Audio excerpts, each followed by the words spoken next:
2021년 7월 25일 주일 중고등부 예배를 드리겠습니다.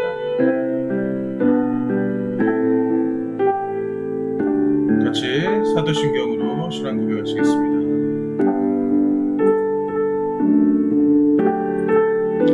나는 전능하신 아버지 하나님 천지의 창조주를 믿습니다.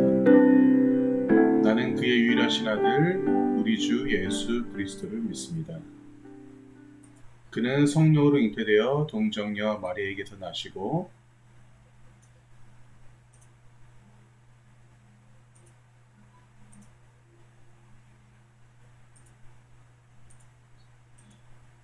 본디오 빌라도에게 고난을 받아 십자가에 못 박혀 죽으시고 장사된 지 사흘 만에 죽은 자 가운데서 다시 살아나셨으며 하늘에 오르시어 전능하신 아버지 하나님 우편에 앉아 계시다가 거기로부터 살아있는 자와 죽은 자를 심판하러 오십니다.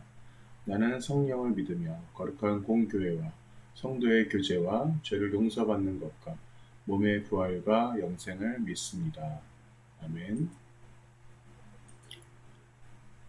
네, 오늘의 말씀은 자격 없는 자라는 주제로 함께 말씀 나누도록 하겠습니다. 자, 성경을 가지고 계신 분들은 성경 사무엘하 5장 1절에서 5절까지의 말씀 같이 합독해서 읽을 텐데 이 말씀 펴주시기 바랍니다.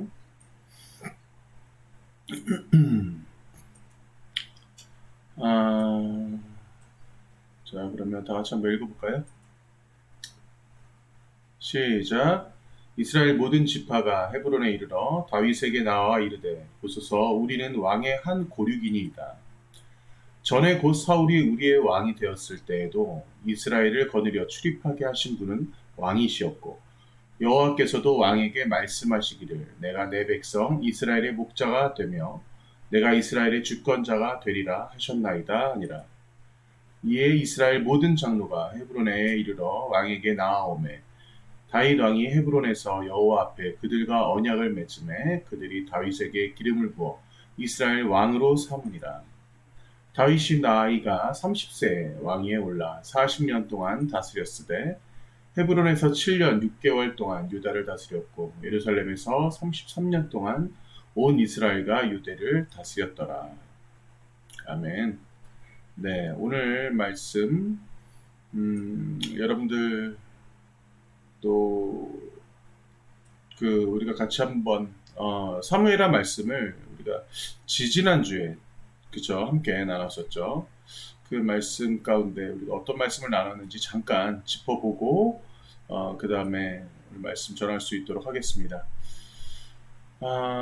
참 오늘 사실 제목이 제가 자격 없는 자라는 설교 제목을 잡긴 했는데 어떤 면에서는 이 사실 설교 제목만으로도 참 생각이 많아지는 그러한 주제인 것 같아요. 그래서 과연 우리가 이 자격 없는 자라는 이 주제를 통해서 과연 오늘 어떤 말씀을 통해서 우리가 다시 한번 하나님을 느낄 수 있을까 생각해 볼 필요가 있는 것 같습니다. 자, 그러면 지난주에 제가 여러분들과 함께 지지난주죠. 이게 지금 사무엘 하니까 함께 나눴던 말씀 중에 우리에겐 일상이지만 하나님이 특별하게 하십니다라는 이 말씀 제가 여러분들과 함께 나눴던 것 같아요. 여러분들 오늘도 또한 여러분들은 주일로서 또 다른 일상을 보내고 있겠지만 사실 그 가운데 또 너무나 당연하고도 또 너무나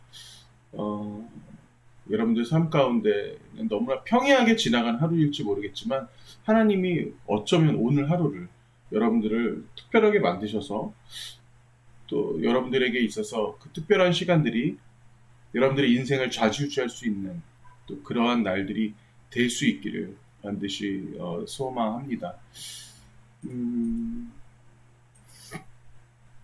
함께 나눴던 말씀 중에 3명의 인물이 등장을 해요. 자, 아브넬, 이스보셋, 무비보셋이라는 사람이죠. 자, 이 사람들 같은 경우는 일단 아브넬부터 얘기하자면 사울의 이제 충신이자 완전히 오른팔 같은 사람이었고요. 그리고 이스보셋, 무비보셋 다 이제 사울의 혈통에 있는 사람들인 거죠. 자, 근데 하지만 어떠한 그 하나님 나라의 그 이스라엘의 그 어떤 왕권의 왕위에 대해서 욕심을 가지려다가도 다윗에 대항해서 자신들이 뭔가를 할 수 있을 거라고 생각을 했지만 결과적으로는 자신들끼리 싸우다가 끝나버리는 그러한 그 비극적인 현실을 맞이하게 돼요. 자, 이들에게 있어서의 실제로 그런 너무나 당연할 거라고 생각했던 그러한 상황들이었지만 그 상황들은 참 기가 막히게도 본인들이 의지했던 인생, 본인들이 계획했던 인생대로 쉽게 이끌어가지 않음을 우리가 볼 수 있습니다. 근데 이게 이분들만 그런 게 아니에요. 여기 있는 사람들, 여기 있는 이 세 명만 그런 게 아니죠.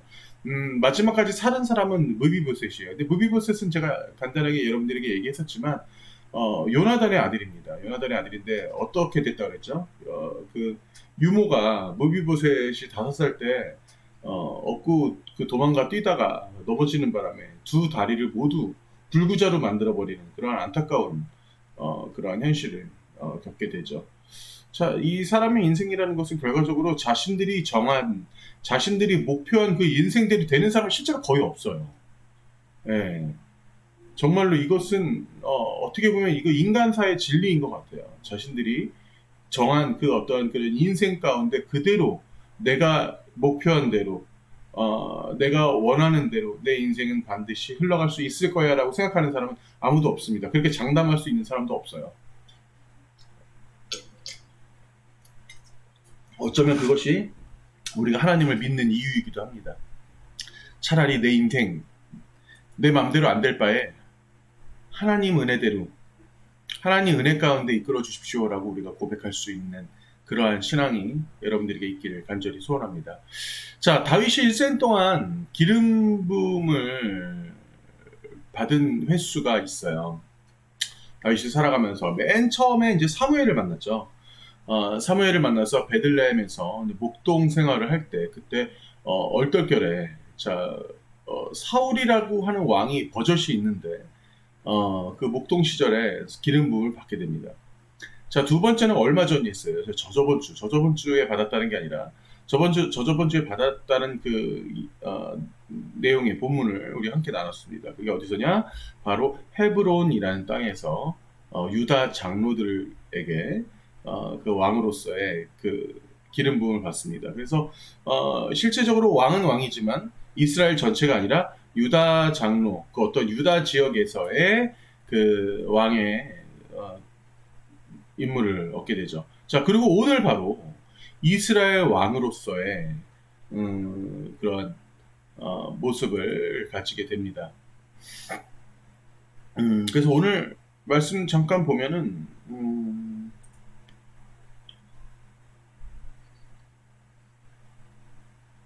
네네네.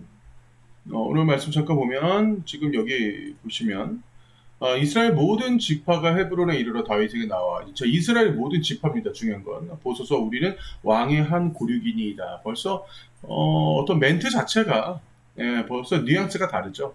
그죠? 그렇게 그 다윗에게 그렇게 뭐 이렇게 대단히 칭송한다거나 다윗의 어떤 그런 친다라고 해야 될까? 친다 세력이 아니었던 사람들조차도 우리는 왕의 한 고륙이니이다. 자, 그 다음 구절 한번 볼래요? 자, 전에 곧 사울이 우리의 왕이 되었을 때에도 이스라엘을 거느려 출입하게 하신 분은 왕이시었고 여호와께서도 왕에게 말씀하시기를 내가 내 백성 이스라엘의 목자가 되며 내가 이스라엘의 주권자가 되리라 하셨나이다 하니라라고 나와요. 이렇게 그죠? 그러면서 지금 온갖 그런 미사 여구들을 다 써서 다윗에게 있어서의 정말 충성하는 모습을 보여주는 이런 장면이 나옵니다. 그러면서 다윗 왕이 헤브론에서 여호와 앞에 그들과 언약을 맺음에 그들이 다윗에게 기름 부어 이스라엘 왕으로 삼으니라라고 이제 나오죠. 자, 어찌되었던 간에 지금 이러한 모습을 통해서 다윗은 굳건히 이스라엘 왕으로서의 그 모습을 가지게 됩니다. 참 그런 것 같아요. 저도 개인적으로 어떠한 그 한 인생을 살아가는데 아주 참 그 힘든 시간들이 많았습니다. 그 힘든 시간들이 많았다라고 제가 얘기할 수 있는 이유는 또 한편으로는 그런 힘든 시간들을 여러분도 한번 입장을 바꿔서 한번 생각을 해보세요. 우리가 인생을 살아가는데 그 힘든 시간들을 겪고 싶은 사람이 어디 있겠어, 그죠? 그 힘든 우리가 인생을 살아가는 데 있어서 정말 그 어려운 순간들, 그리고 견디고 싶지 않은 순간들, 닥치지 않았으면 하는 어떤 그런 순간들, 이런 것들을 겪고 싶은 사람이 어디 있겠어요, 그죠? 그런 것들이 근데 너무나 자연스럽게 찾아오죠. 그 시간들이 왜 그렇게 힘들었는지 저도 때로는 정말 하나님조차 원망스러울 때가 있었지만, 하지만 이제는 그 시간들을 왜 저에게 주셨는지 충분히 알 것 같다라는 생각이 참 드는 그러한 순간들이 많이 찾아옵니다. 우리는 이 짧은 예배 시간을 통해서 여러분들의 인생에 아주 중요한 전환점이 될 수도 있을 거라고 저는 생각을 해요. 하나님이 주신 자리에 여러분들이 묵묵히 있다 보면 그 그림은 하나님이 그려 가실 겁니다. 우리가 저번 본문만 하더라도 정말 자기 신들이 이 이스라엘 아까 말씀드렸던 그 누구니 그 아브넬과 이스보셋 이 자기들끼리 알아서 싸우다가 다윗의 자리를 만들어 준 것처럼 인생은 어떤 하나님의 그 꿈 안에 여러분들이 그 꿈과 나 스스로의 꿈과 하나님의 그 꿈 그 사이에서도 어떤 하나님이 직접 내 인생을 주관하여 주십시오라고 여러분들이 고백할 수 있기를 간절히 이제 소원을 합니다. 어, 그 인생이라는 것은 그래요. 하나님의 꿈과 또 나의 꿈이 어떤 그런 거대한 그 충돌입니다. 내 꿈이 잘게 이제 부서져 나갈 때 어떤 하나님의 의도를 알게 될 수 있는 것 같아요. 그 요셉의 경우, 여러분 요셉 아시죠? 자, 요셉의 경우, 그 어릴 때 꿈을 평생 품고 가다가 본인이 이룬 것이 아니라, 이 본인의 갖고 있던 꿈을 이룬 것이 아니라, 따지고 보면 하나님의 그 꿈을 이루는 것을 목격한 사람이라고 우리가 볼 수 있는 거예요. 그죠? 자, 이게 지금 여러분, 제가 이제 어떤 만화 사파 같은 걸 가지고 왔지만, 지금 여기 보시면, 잠깐만, 이 포인트 어딨니? 포인트. 네, 레이저 포인트. 자, 여기 보시면 이렇게 이 볕단들, 여기 있는 이런 볕단들이 지금 가운데 있는 볕단에게 절하고 있는 모습이 보이죠. 자, 이러한 꿈을 꿉니다. 근데 이게 결과적으로는 이 11개의 그 볕집단이 이 요셉의 그 형들을 얘기하는 거예요. 그죠? 그리고 여기 지금 보시면 11개의 별들과 그리고 해와 달이 그 요셉에게 그 절하는 어떤 그러한 꿈을 또 꾸게 됩니다. 여기서 해와 달은 요셉의 부모님이고 그리고 11개의 별은 역시 요셉의 형제들을 얘기해요. 이 꿈의 얘기를 들은 형제들이 이제 화가 나죠. 근데 중요한 것은 그거는 아주 1차원적인 사고방식이었던 거예요. 요셉이 왜 이런 꿈을 꿨는지에 대해서 아주 훗날 요셉의 어떤 그런 인생을 말해주는 나중에 이 이집트의 총리가 되는 어떤 이런 사건을 발견하게 되면서 요셉은 어쩌면 자신이 품고 있던 꿈은 아니야. 왜냐하면 본인이 이집트의 총리가 될 거라고 생각도 못했으니까. 그죠? 그런데 중요한 것은 하나님이 그 꿈을 완벽하게 이루시는 것을 요셉 스스로가 목격을 하게 되는 경우인 거죠. 여러분들 사실 우리가 이런 인생을 사실 우리가 사모해야 돼요. 하나님이 직접 꾸시는 꿈에 대해서 그 꿈의 이루심을 내가 목격하는 자가 된다. 얼마나 감사해. 그죠? 저도 그렇게 되길 참 소망하는 것 같아요. 여러분, 제가 잠깐만 제 얘기를 좀 드리자면, 여러분 이게 지금 이 사진 보이시죠? 이 사진 화질이 조금 안 좋네. 이런 아주 재래시장 통해서 저도 참 어린 시절에 살았던 것 같아요. 근데 이런 시절에도 정말 저 또한도 어렸을 때부터 참 열심히 교회를 다니면서 참 그 교회에서 하나님의 그 꿈을 품고 그 살았던 그 어린 시절이 가끔은 참 생각날 때가 있습니다. 참 어쩌면 하나님이 내 인생에 그때부터 개입하셔서 저를 목회자로 만들기 위한 그런 하나님의 뜻이 있지 않았을까라는 생각을 때로는 요즘에 와서 참 가끔 하게 되는 것 같아요. 제가 이런 그 시장통에 이때 당시에는 이런 시장통에 가게마다 다 방이 있었어요. 거기서 살았어요. 그래서 정말 그 단칸방에서 그 살면서 참 어린 시절을 보냈었는데 그런 시절에도 사실은 그래도 저는 그 어린 시절에도 하나님이 안 계실 거라는 것은 생각도 안 했던 것 같아요. 하나님이 함께 하신다, 하나님이 살아계신다라는 것에 대해서 그 5-6살 때부터 그 믿음을 주셨기 때문에 제가 지금까지 올 수 있지 않았나라는, 제 인생 속에 개입하신 하나님이 참 감사하다는 생각을 합니다. 꼭 세상에서의 원하는 성공이 우리 인생의 전부가 아닐 수 있습니다. 여러분들도 항상 여러분들이 가지고 있는 어떤 그런 비전들에 대해서 하나님 앞에 모든 것들을 내려놓고 주님이 함께 동행하시길 꼭 반드시 기도할 수 있었으면 좋겠어요. 자, 이 우리가 가진 신앙이라는 것은 하나님이 내 인생 속에 개입하심으로 내 꿈을 이뤄가는 것입니다. 이것이 진정한 신앙이에요. 그리고 또 그것이야말로 진짜 하나님이 내 꿈을 직접 이루어 주신다라는 것에 대한 어떤 이 믿음의 확신이야말로 정말로 여러분들에게 있어서의 가장 최상의 선택이 될 거예요. 그리고 그렇게 여러분들이 인생을 살아갈 때 훨씬 더 가치 있는 인생을 살아갈 거라고 저는 100% 확신합니다. 그렇기 때문에 우리가 어떠한 상황에 있더라도 여러분들이 반드시 그 내가 이 내 신앙을 붙잡고 가는 거, 지금 지금 여러분들이 적어드린 이 말씀처럼 그 하나님이 내 인생 속에 개입하심으로 내 꿈을 이뤄가겠다라고 하는 어떤 이러한 확신, 여러분들이 이 확신 가운데 함께 할 수 있기를 소원하면서 오늘 말씀 다시 한번 볼게요. 이스라엘 모든 지파가 어디 이르러? 헤브론에 이르러라고 되어 있어요. 그죠? 그래서 이스라엘 모든 지파가 이때 당시 헤브론에 있었던 다윗에게 찾아오는 장면이 등장합니다. 자, 그래서 여호와께서도 왕에게 말씀하시기를 하면서 하나님과 다윗 왕의 관계성에 대해서 인정하는 장면이 나오는 거죠. 그죠? 여호와께서 왕에게 말씀하시기를, 자, 무슨 말이야? 여호와께서 왕에게 예를 들어서 사울 왕에게 항상 말씀하셨나? 아니죠. 말씀이 끊어진 순간이 있었어요. 그 순간부터 하나님이 다시는 왕을 찾지 않았어요. 사울 왕을 찾아오지 않으셨어요. 예. 이것에 대해서 우리가 지금 이 장면을 봤을 때, 하지만 다윗이 왕이 되기 전부터 다윗에게 하나님이 찾아오셨다라는 어떠한 이 사건들에 대해서도 그 장로들이 인정을 하고 있는 장면이 나오는 거죠. 자, 그리고 이스라엘 모든 장로가 다윗에게 기름을 부어 다윗에게 기름을 부어 라고 하는 이 말씀이 나오면서 본격적으로 세 번째 다윗의 기름 부음에 대한 사건이 나오는 거죠. 그러면서 다윗의 나이가 30세가 되었을 때, 왕위에 올라서 40년 동안 집권을 하게 되는데, 그 중에 사실 40년 중에 7년 6개월은 헤브론에서, 그리고 33년은 예루살렘에서 다스리는 이런 사건을 볼 수가 있습니다. 이런 다윗의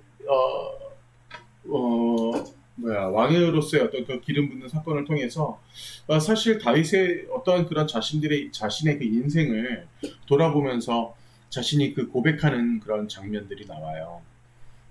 이게 사실 여러분들 엄청나게 너무 유명한 말씀이긴 하지만 저도 이 다윗의 시를 가지고 만든 찬양을 정말 많이 불렀거든요. 보세요. 시편 23편입니다. 다윗이 만든 시예요. 여호와 나의 목자시 내게 부족함이 없으리로다. 이 말씀 우리가 사실 너무나 당연하게 많이 듣는 말씀이긴 한데,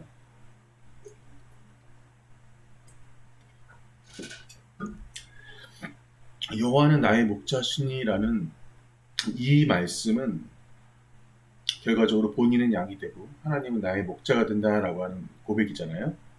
근데 이 고백 자체가 왜 중요하냐면 결과적으로 하나님은 나의 주인입니다라고 하는 이 고백은 실질적으로 자신의 경험이자 고백이라고 할 수 있는 거예요. 자신의 경험이 아니고서는 이 간절한 표현이 나올 수가 없는 겁니다.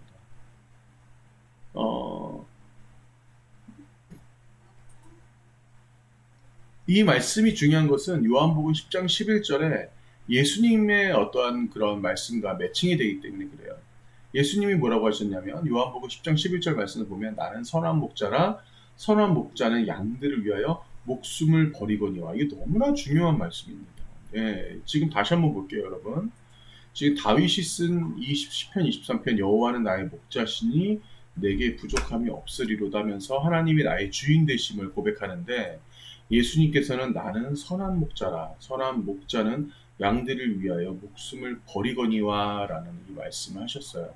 자, 이 예수님께서 제가 참 예수님 설교하는 것에 대해서 굉장히 감동스러워하는 것들을 여러분들도 잘 아시지만 이 예수님께서 이 본인 스스로가 나는 선한 목자다라고 고백을 하시면서 나는 그래서 너희들을 위해서 목숨을 버릴 수 있어라고 하는 더, 더 그리스도로서의 더 간절한 우리를 향한 그 간절하면서 그 정말 그 사랑 깊은 그분의 진심이 이 안에 담겨 있는 거예요. 네. 우리는 다윗과 똑같은 위치이기 때문에 여러분 제가 늘상 설명드리잖아. 다윗은 역사적으로 여러분 BC 900년 전에 역사적으로도 살아있던 사람이었어요. 다윗은.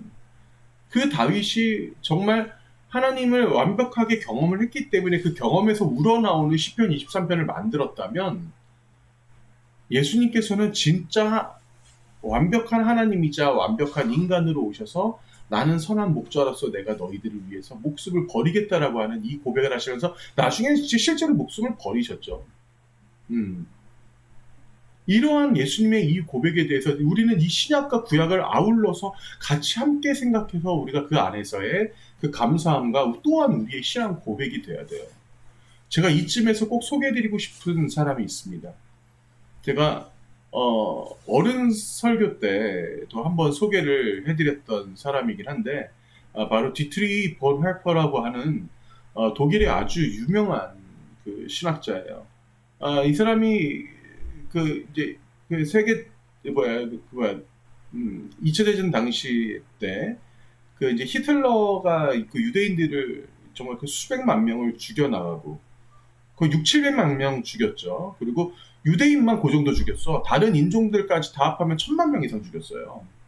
예, 거의 서울 인구랑 거의 맞먹습니다. 이런 엄청난 그 한 사람이 어떤 그런 이데올로기를 가지고 자신의 그 개인적인 생각을 그 안에 집어넣어서 그 수천만 명의 사람들을 죽여나가는 것을 한 국민으로서 또 신학자로서 가만히 볼 수가 없었던 거죠. 그래서 이 디트리 보네퍼가 그 정말 훌륭한 참 천재적인 신학자였어요. 아주 어린 나이에 박사학위를 받았기 때문에. 그래서 이 사람이 그 본국으로 돌아와서 히틀러 암살 음모에 가담을 하게 됩니다. 실제로. 그런데 그 암살 음모를 해서 어떠한 실행을 했었으면 좋았을 텐데 그것들에 대해서 그 음모를 들키게 돼요. 그래서 결과적으로 감옥에 갇히고 그리고 사형의 어떤 선고를 받고 그 정말 그 감옥에 갇혀서 있는 동안에 어떠한 하나의 시를 쓰게 됩니다. 그 시의 제목이 바로 선한 능력으로라고 하는 우리가 많이 즐겨 또 불렀던 그러한 그 찬양의 그 가사를 만들게 되는데 그 시가 이제 자신의 정말 너무나 사랑했던 약혼자에게 그 보내는 그 시였다고 해요. 근데 참 안타까운 것은 그 교수대에서 생을 마감하면서 이 보네퍼가 죽은 지 3주 후에 히틀러가 자살을 하는 또 그러한 사건이 벌어지면서 그때 당시 독일 제3제국이 무너지게 되죠. 참, 여러분들도 이 글을 잠깐 보실게요. 강제 수용소 담당 의사의 어떠한 그런 하나의 회고라고 해요. 그래서 막 쌓이는 방에 반쯤 열린 문을 통해 나는 버네퍼 목사가 죄수복을 벗기 전에 바닥에 무릎을 꿇고 자신의 주 하나님께 진심으로 기도하는 모습을 보았다. 나는 이 사랑스러운 사람이 기도하는 방식을 보고 깊은 감명을 받았다. 어찌나 경건한지 하나님이 그의 기도를 들어주셨다고 확신할 정도였다. 그는 형장에서 다시 짤막한 기도를 드린 다음 용감하고 침착하게 계단을 밟고 교수대에 올랐다. 그리고 몇 초 뒤에 죽었다. 지난 50년간 의사로 일하면서 그토록 경건하게 죽음을 맞이한 사람은 본 적이 없다라는 어떠한 이런 회고를 남깁니다. 참 하나님을 믿는 사람으로서 어떠한 불의에 대항하여 이렇게 또 목숨을 버리는데 자신 스스로를 두려워하지 않고 자신의 목숨을 아끼지 않는 이러한 이 사람, 이분이 그 남겼던 말 중에 한 알의 밀이 땅에 떨어져 죽지 아니하면 한 알 그대로 있다. 하지만 죽으면 많은 열매를 맺는다라는 어떠한 이런 또 고백을 하게 됩니다. 우리가 살아가는 데 있어서 어떤 것이, 어떤 삶이 참 가치 있는 삶인가라는 사실 그러한 고민을 많이 하게 돼요. 때로는 정말 그 가치 있는 삶이 무엇인지 또 헷갈릴 때도 많이 있습니다. 그런데 저는 그래요. 어느 순간부터는 그 죽음에 대한 참 그런 두려움이 많이 사라지면서, 그 왜 사라지냐면 결과적으로 내 삶엔 시작과 끝은 결과적으로 하나님으로부터 왔다라는 생각을 하기 때문에 저를 함부로 제 목숨을 제 스스로가 대하지도 않겠지만 제 목숨을, 또 여러분의 목숨을 하나님도 함부로 아니면 너무 손쉽게 여러분들의 그런 생명을 절대 다루시지 않을 거라는 것을 우리가 확신하기 때문이에요. 꼭 한번 여러분들과 불러보고 싶었던 찬양인데, 제가 이렇게 비대면으로 진행을 하면서 좀 쉽지 않은 것 같습니다. 능력으로 나시네, 그 크신 발로 나를 뜨시네, 절망 속에도 흔들리지 않고 사랑하는 주 얼굴 구하리, 선한 능력으로 일어서리, 주만을 지하는 믿음으로 우리로 대하는 주시구나, 영광의 새날을 맞이하리. 자, 이 악보 여러분 맨 위에 보시면 디트리 본 해퍼라고 하는 이 분의 성함이 여기 써 있죠. 그래서 이분이 그 죽음 앞에서도 그래도 주님의 그 선한 능력으로 주님이 날 안으십니다, 주님이 함께 하십니다, 마지막에 훗날 영광의 새날을 맞이할 것입니다라고 하는 이분의 그 고백이 참 저 인상 깊은 것 같아요. 우리에게도 참 이러한 신앙이 필요한 것 같습니다. 자, 일단 좀 넘어가서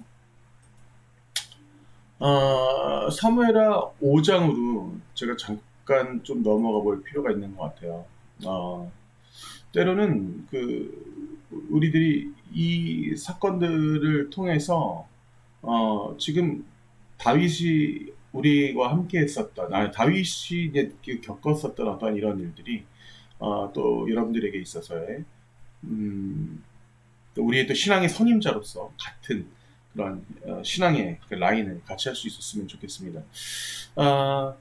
개인적으로 여러분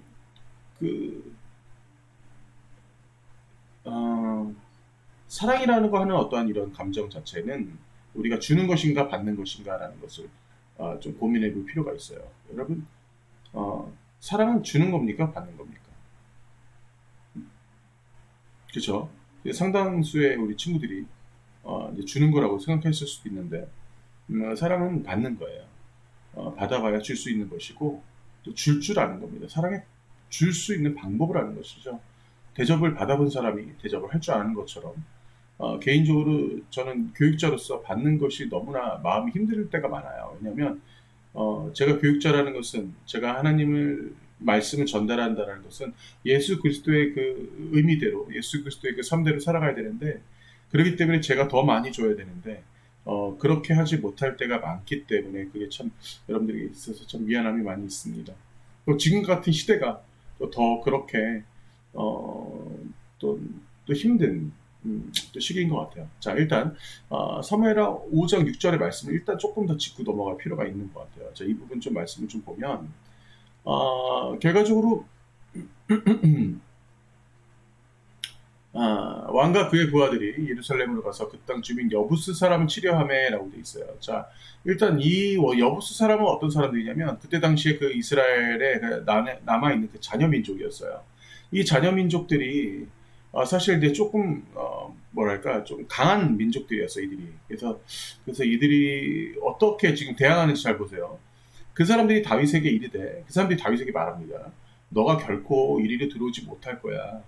심지어 맹인과 다리 저는 자라도 너를 물리칠 수 있어. 지금 이거 아주 굉장히 지금 이게 다윗을 비하하는 어떤 그러한 모습을 보여주고 있죠. 아니 그들 생각에는 다윗이 이리로 들어오지 못함이리라 함이나라고 돼 있어요. 자, 그다음에 그다음 절.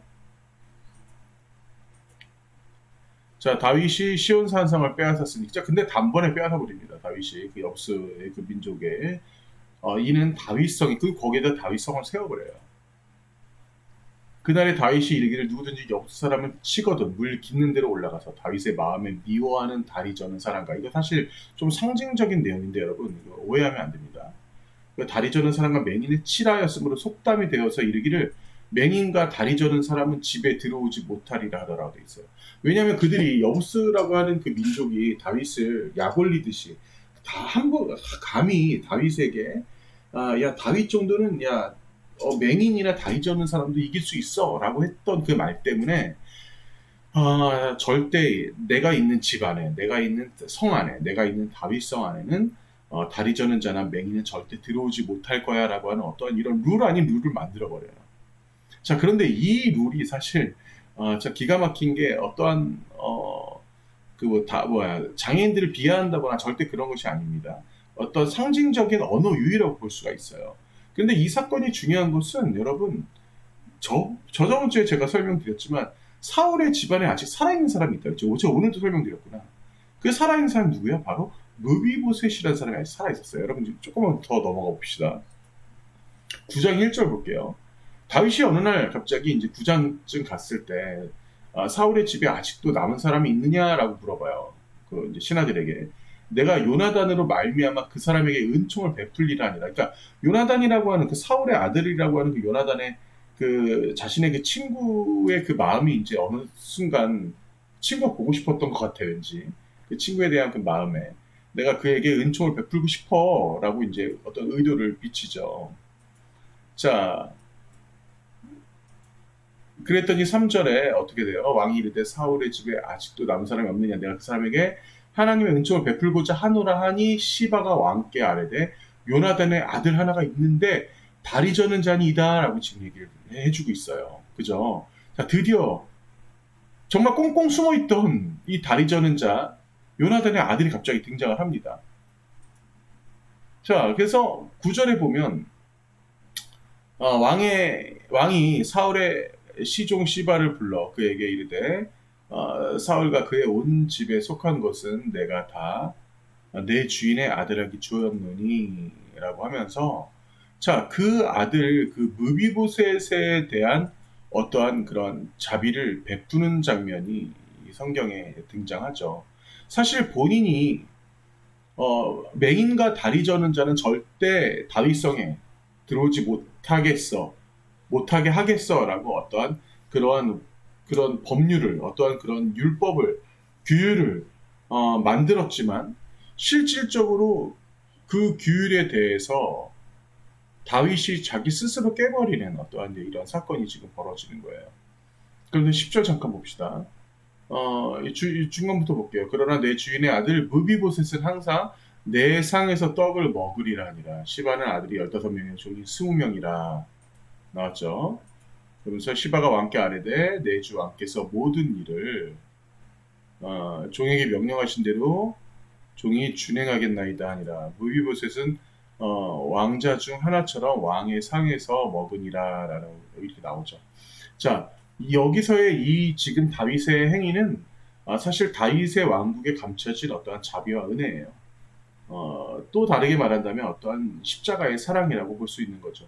그렇기 때문에 지금 사실 이게 왕의 자리에서 음식을 먹게 한다라는 것은 사실 이 당시에 이 고대 사회에서 사실 쉬운 일은 아니었을 거예요. 그런데 다윗의 어떤 그런 기본적인 세계관과 가치관은 아주 중요한, 지금 우리가 신약에서 볼 수 있는 예수 그리스도의 어떠한 그런 어, 인류를 생각하는 그 가치관과 상당히 흡사합니다. 그래서 다윗이 예수 그리스도의 모형이 된다고 우리가 이제 일반적으로 많이 볼 수가 있는 거예요.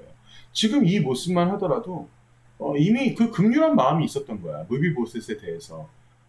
그가 그래도 내가 가장 사랑했던 친구의 아들인데 사울의 혈통이 있었지만 어, 그의 인생을 내가 마지막까지 지켜주겠다라고 하는 어떠한 그 다윗 왕국에 감추어진 어떠한 그런 사랑과 그 은혜가 그 안에 있다고 볼 수 있습니다. 자, 여기서 제가 오늘 꼭 말씀드리고 싶은 것 중에 하나는 뭐냐면 무비보셋은 사실 죽어서 마땅한 사람인 거예요. 따지고 보면 무비보셋이라는 사람은 다리만 절지 않았다면 어쩌면 조금 더 자신의 세력과 힘을 키워서 사윗의 어떤 사울의 자손으로서 그 세력을 더 키워나가서 뭔가 한 자리 하려고 또 노력을 할 수도 있었고, 그렇게 됐다면 더 벌써 빨리 죽었을 수도 있었겠지. 그죠? 어떤 면에서는 제가 오늘 설교 제목을 잡았던 것처럼 참 자격 없는 자로서 살아갈 수밖에 없는, 여기서의 무비보셋이 상징하는 것은 뭔지 아세요, 여러분? 여기서의 무비보셋이 왜 굳이 성경에 나올까? 여기 지금 성경이 지금 이 장면이 지금 사무엘서를 이끌어가는 데 있어서 하나도 중요한 사람이 아니잖아요. 여기 상상을 한번 해봐. 그죠? 어쩌다가 태어나서 불행하게 어린 나이에 두 다리를 절개되어서 불구자로 그 이제 장애인으로 살아가는 수밖에 없는 정말 이 성경에서는 크게 어떠한 그렇게 대두될 수 없는 그러한 인물이고, 그렇다고 뭔가를 해냈던 인물도 아닌데 지금 몇 장에 걸쳐서 지금 무비보셋이 성경에 등장하는 이유가 있습니다. 여러분, 무비보셋이 상징하는 게 뭔지 아세요? 제가 이제 계속 여러분들에게 설명을 드리면서 말씀드리는 거지만 그 안에서 뭔가 느껴지지, 그죠? 무비보셋이 상징하는 것은 누구예요? 곧 우리예요, 우리. 나예요, 나. 예. 무비보셋은 곧 우리와 같은 사람인 거예요. 그게 무슨 말이야? 자격 없는 자라는 거지. 우리가 감히 뭔데? 우리가 감히 뭔데 하나님의 은혜를 받아? 우리가 감히 뭔데 하나님의 사랑 가운데 거할 수 있겠어요? 그분이 우리를 택하시고 그분 앞에서 우리를 거룩하고 흠이 없게 하시려고 하는 그분의 완벽한 계획이 있었다라는 겁니다. 자, 에베소서 말씀 잠깐 볼까요? 1장 4절. 이게 언제부터인 줄 알아요? 근데 여러분, 기가 막힌 게 창세전부터인 거야. 곧 창세전에 그리스도 안에서 우리를 택하사, 창세전에 우리를 택했어요. 우리로 사랑 안에서 그 앞에 거룩하고 흠이 없게 하시려고 라고 하는 말씀이 있습니다. 얼마나 감격이고 감동이에요. 지금 오늘 이 말씀을 함께하는 여러분들, 다시 한번 잘 보세요. 이것은 이 땅에 있는 모든 그리스도인들에게 하는 얘기가 아니야, 여러분. 이 에베소서의 지금 이 1장 4절 말씀은 이 땅에 있는 모든 그리스도인, 모든 인류에게 하는 말씀이 아니다. 이 말씀이 왜 중요한 줄 아세요? 이 말씀은 곧 지금 이 말씀을 보지 않았다면 어쩔 수 없는 거고, 이 말씀을 지금 오늘 봤다면 이 말씀은 곧 바로 누구 거야? 너의 거야. 이 말씀은 모든 자의 것이 아니야. 이 말씀은 곧 누구 거? 바로 지금 오늘 보고 있는 바로 너의 거야. 자, 그렇게 생각하고 이 말씀 다시 한번 읽어봐요. 곧 창세전에 그리스도 안에서 자기 이름을 넣어봐요. 예, 그리스도 안에서 조이를, 영찬이를, 소영이를, 서윤이를 택하사 우리로 사랑 안에서 그 앞에 거룩하고 흠이 없게 하시려고 하신, 아주 오래전에 선택하신 하나님의 그 안에서의 계획하심이라는 거예요. 그렇기 때문에 무비보셋도 단지 그가 불쌍해서가 아니야, 여러분. 불쌍해서가 아니라 그가 그렇게 은혜를 받을 수밖에 없는 또 그만의 운명이었던 거지. 하나님이 거저 주신 은혜인 거지. 자, 하나 더 봅시다, 우리. 여호와께서 너희를 기뻐하시고 너희를 택하시면 너희가 다른 민족보다 수요가 많기 때문이 아니니라. 자, 신명기 말씀입니다. 자, 지금 신명기 이스라엘 백성에 대해서 여호와 하나님의 어떤 그 의중을 얘기하고 있는 거예요.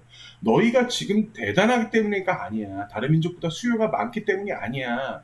내가 너희를 택한 것은 너희는 오히려 모든 민족 중에 가장 적으니라. 가장 적으니라의 또 다른 여기서의 원어적인 표현에 있어서는 너희들은 가장 부족한 자야. 너희들은 가장 작은 자야 라는 것을 여기서 하나님께서 말씀하시는 어떠한 그 의지가 지금 이 안에 담겨 있는 거예요. 너희가 정말 대단해서도 아니고 너희가 정말 엄청난 민족이어서가 아니라 너희가 당연히 인정받아야 되고 선택돼야 되는 이유가 있어서가 아니라 너희들이 작고 적고 부족한 자이기 때문에 내가 너를 선택했다라고 하는 겁니다.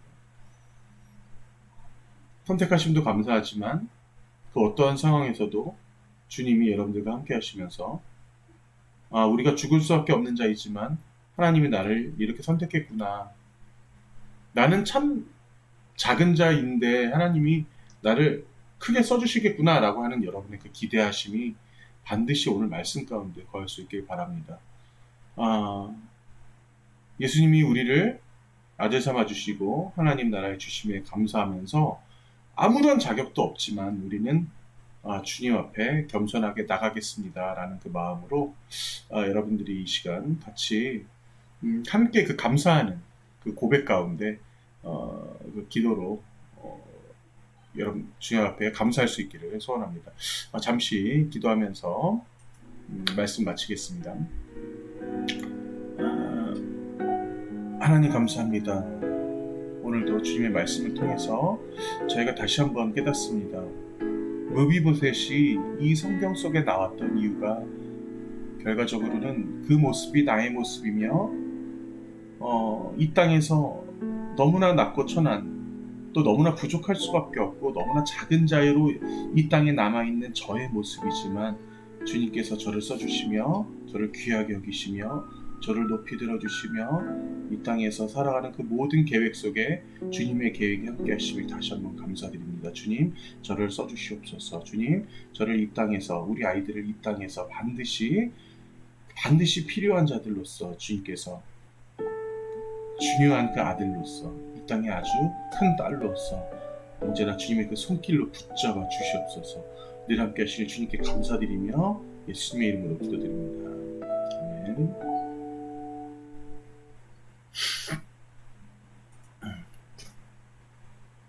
네.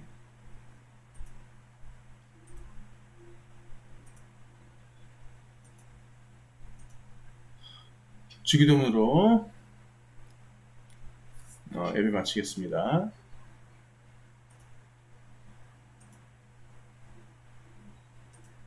같이 한 목소리로 주기도문 하시겠습니다.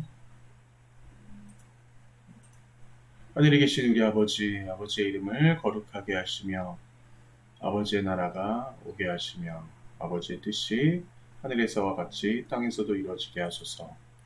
오늘 우리에게 일용할 양식을 주시고 우리가 우리에게 잘못한 사람들을 용서하여 준 것 같이 우리 죄를 용서하여 주시고 우리를 시험에 빠지지 않게 하시고 악에서 구하소서. 나라와 권능과 영광이 영원히 아버지의 것입니다. 아멘.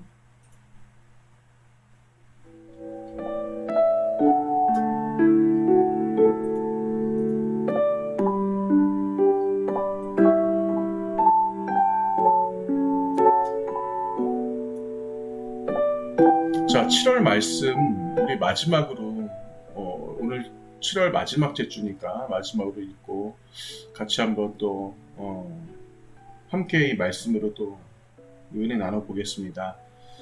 자, 같이 한번 읽어볼게요. 시작. Then Jesus said to Simon, Don't be afraid. From now on you will catch men. So they pulled their boats up on shore, left everything, and followed him. 자, 그러므로 예수님께서 시몬에게 말씀하셨습니다. Don't be afraid. 자, 두려워하지 말아라. From now on you will catch men. 너는 지금 사람을 캐치하는 사람이 될 것이야.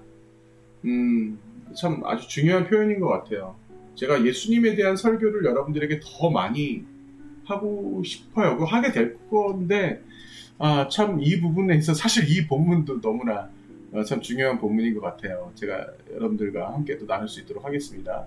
자, 그 다음 계속 넘어가서 그래서 So they pulled their boat up on shore, 그들의 배를 그 해변가에 대고 left everything 모든 것들을 내려두고 자 and followed him. 여러분들도 주님을 followed him 할 수 있는 오로지 주님만을 followed 할 수 있는 그러한 우리 친구들 될 수 있기를 간절히 소망하면서 또 한 주간도 여러분들 방학이라고 너무 나태해지지 말고 매일매일 꼭 한 번이라도 하루에 한 번 이상 1분 이상 기도하는 우리 친구들 될 수 있기를 소망합니다.